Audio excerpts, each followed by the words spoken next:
Legumes, by which they mean all kinds of beans, chickpeas, split peas, and lentils, are an excellent source of many essential nutrients, vitamins, minerals, fibers, antioxidants, and not just an excellent source, perhaps the single cheapest source in terms of nutrition density per penny. The four that really pull out from the pack are pinto beans, lentils, black beans, and kidney beans.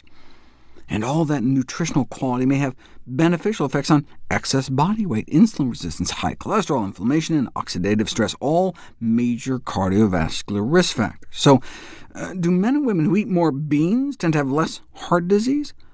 Yes, suggesting that increasing legume intake may be an important part of a dietary approach to the primary prevention of coronary heart disease in the general population, meaning prevention of heart disease in the first place. But maybe those eating more bean burritos are just eating less beef burritos. They took that into account, controlling for meat intake, fruits and vegetables, and smoking and exercise, and still the bean eaters appeared to be protected. Note the highest category here was eating legumes 4 more times a week. In my daily dozen, I recommend people eat legumes 3 times a day. In Costa Rica, they were able to find enough people eating beans every day, and so even after controlling for many of the same things, like intake of saturated fat and cholesterol, 1 bean serving a day was associated with a 38% reduction in the risk of heart attack. Yeah, but do you actually get to live longer too? Yes, apparently so. An 8% lower all-cause mortality, again, after adjusting for other dietary factors. You can't control for everything, though. You can't really prove cause and effect until you put it to the test.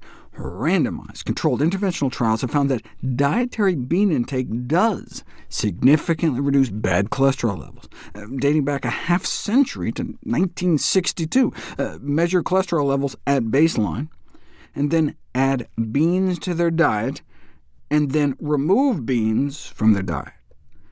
And look, beans have a low glycemic index and saturated fat content, and are high in fiber, potassium, plant protein, each of which independently confers blood pressure-lowering effects.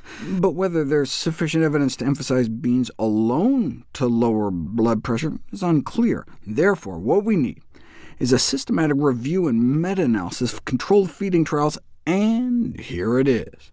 And what they found is that beans do indeed lower blood pressure, no matter where you start out. OK, so beans may be able to prevent artery disease, but what about reversing it? Can the daily consumption of beans other than soy reverse vascular impairment due to peripheral artery disease? Peripheral artery disease results from a decrease in blood flow to the legs due to a buildup of atherosclerotic plaque higher up.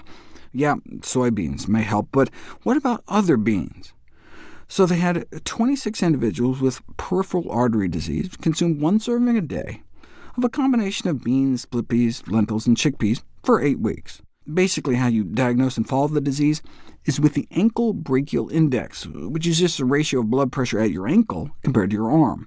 Once it dips below 0.9, that means you must have some kind of clogs in blood flow to your lower body. But eat some beans, and you may get a significant increase, enough to push 4 of 26 participants up into the normal range after just 8 weeks eating some beans. Now, there was no control group, but people tend to get worse, not better. The researchers conclude a legume-rich diet can elicit major improvements in arterial function.